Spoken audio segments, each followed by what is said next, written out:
दशमस्कन्धः अतु चतुःपञ्चाशत्तमोऽध्यायः 54th chapter. श्रीशुक उवाच इति सर्वे सुसंरब्धा वाहान् आरुह्य दंशिताः स्वैर्बलैः परिक्रान्ता अन्वीयुर्धृतकार्मुकाः तानापतत आलोक्य यादवानीकयूथपाः तस्तुः तत्सम्मुखा राजन् विस्फूज्य स्वधनूंशिते अश्वपृष्ठे गजस्कन्धे रथोपस्थे च कोविदाः मुमुचुः शरवर्षाणि मेघा अदृष्पपो यथा पत्युर्बलं शरासारैः छन्नं वीक्ष्य सुमध्यमा सव्रीडमैक्षतद्वक्त्रं भयविह्वललोचना प्रहस्य भगवानाह मास्म भैर्वामलोचने विनङ्क्ष्यति अधुनैवैतत् तावकैषात्रवं बलं तेषां तद्विक्रमं वीरा गदसङ्कर्षणादयः अमृष्यमाना नाराचैः जग्नुः हयगजान् रथान् पेतुशिरांसि रथिनाम् अश्विनां गजिनां भुवि सकुण्डलकिरीटानि सोष्णीशानि च कोटिशः हस्तासासि गदेश्वासाः करभा ऊरुवोङ्ग्रयः अश्वाश्वतरनागोष्ट्र खरमर्त्यशिरांसि च हन्यमानबलानीका वृष्टिभिः जयकाङ्क्षिभिः राजानो विमुखा जग्मुः जरासन्धपुरःसराः शिशुपालं समभ्येत्य हृतदारमिवातुरं नष्टत्विषं गतोत्साहं शुष्यद्वदनमब्रुवन् भो भो पुरुषशार्दूल दौर्मनस्यमिदं त्यज न प्रिया प्रिययो राजन् निष्ठा देहिषु दृश्यते यथा दारुमयी योषित नृत्यते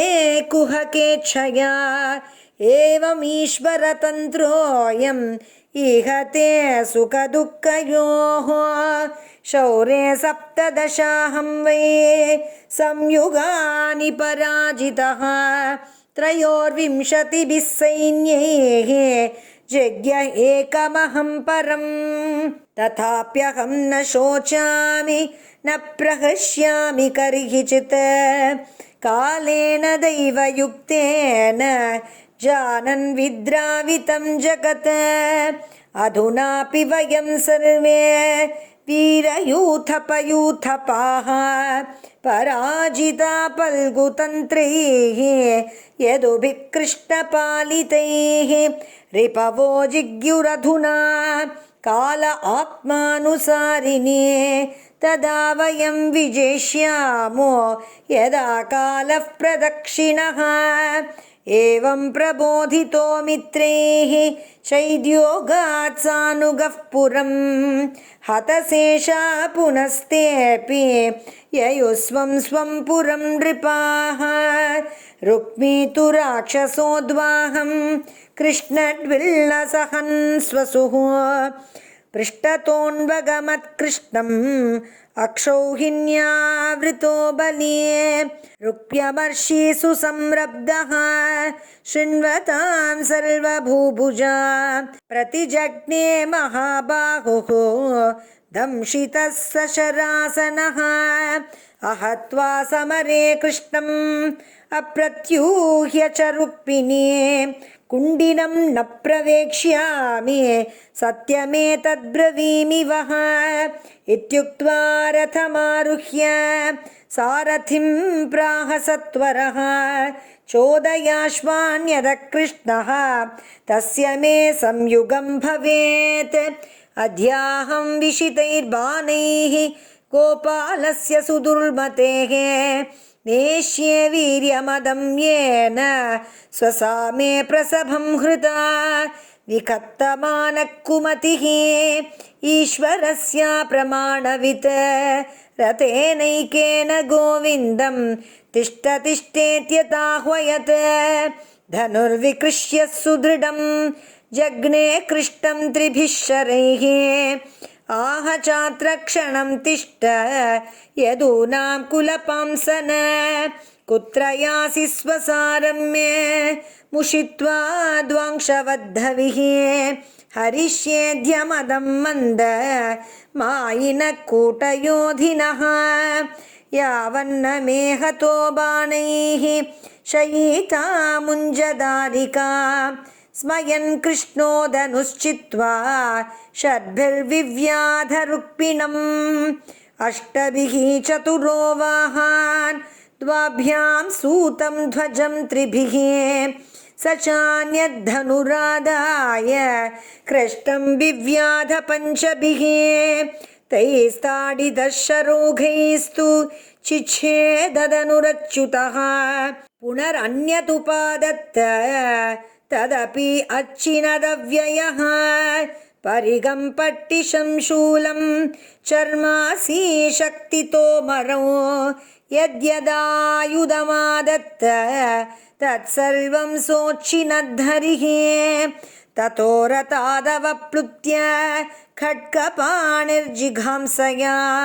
कृष्णमभ्यद्रवत्कुद्धः पतङ्ग इव पावकम् तस्य चापततः खड्गं तिलशः चर्मचेषुभिः चित्वा सीमाददे तिग्मं रुक्मिणं मन्तुमुद्यतः दृष्ट्वा भ्रातृवधोद्योगं रुक्मिणी भयविह्वला पतित्वा पादयोर्भर्तुः उवाच करुणं सती योगेश्वरा प्रमेयात्मन्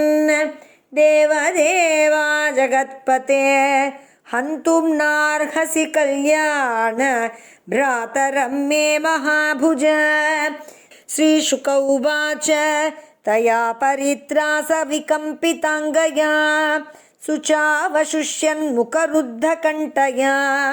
कातर्यविस्रंसितहेममालया गृहीतपादः करुणोऽन्यवर्तत शैलेन बद्ध्वा तमसाधुकारिणं सश्मश्रुकेशं प्रवपन् व्यरूपयत् तावन्ममर्दुः परसैन्यमद्भुतं यदुप्रवीरानलिनीं यथा गजाः कृष्णातिकमुपव्रज्य ददृशुः तत्र रुक्मिणम् तथा भूतं हतः प्रायं दृष्ट्वा सङ्कर्षणो विभुः विमुच्य बद्धं करुणः भगवान् कृष्णमब्रवीत् असाध्विदं त्वया कृष्ण कृतम् अस्मज्जुगुप्सितं वपनं श्मश्रुकेशानां वैरूप्यं सुहृदो वदः मैवास्मान् साध्यसूयेता भ्रातुर्वैरूप्यचिन्तया सुखदुःखदो न चान्योऽस्ति यदस्वकृतभुक्पुबान् बन्धुः वदार्हदोषोऽपि न बन्धोर्वदमर्हति त्याज्यस्वेनैव दोषेण हतः किं हन्यते पुनः क्षत्रियानामयं धर्मः प्रजापतिविनिर्मितः भ्रातापि भ्रातरं हन्यात् येन घोरतरस्ततः राज्यस्य भूमेर्वित्तस्य श्रियो मानस्य तेजसः मानिनोऽन्यस्य वा हेतोः श्रीमदान्धा क्षिपन्तिः तवेयं विषमा बुद्धिः सर्वभूतेषु दुर्हृदा यन्मन्यसे सदा भद्रं सुहृदा भद्रमज्ञवत् आत्ममोहो नृणामेष कल्प्यते देवमायया सुहृद्दुर्हृद् उदासीन इति देहात्ममानिना एक एव परो ह्यात्मा सर्वेषामपि देहिनां नानेव गृह्यते मूढैः यथा ज्योतिर्यथा नभः देह आद्यन्तवानेश द्रव्यप्राणगुणात्मकः आत्मन्यविद्यया क्लिप्तः संसारयति देहिनं न आत्मनोऽन्येन संयोगो वियोगश्च सतः सति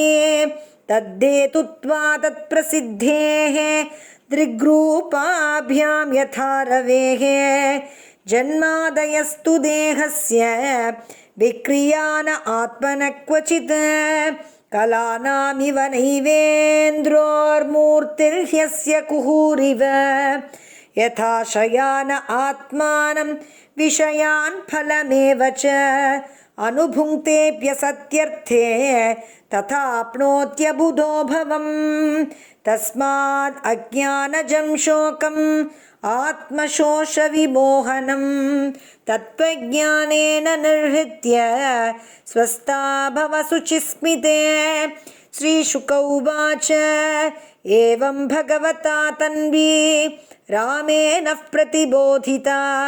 वैमनस्यं परित्यज्य मनोबुद्ध्या समादधे प्राणावशेष उत्सृष्टो द्विङ्भिः अतबलप्रभः स्मरन् विरूपकरणं वितथात्ममनोरथः चक्रे भोजकटं नाम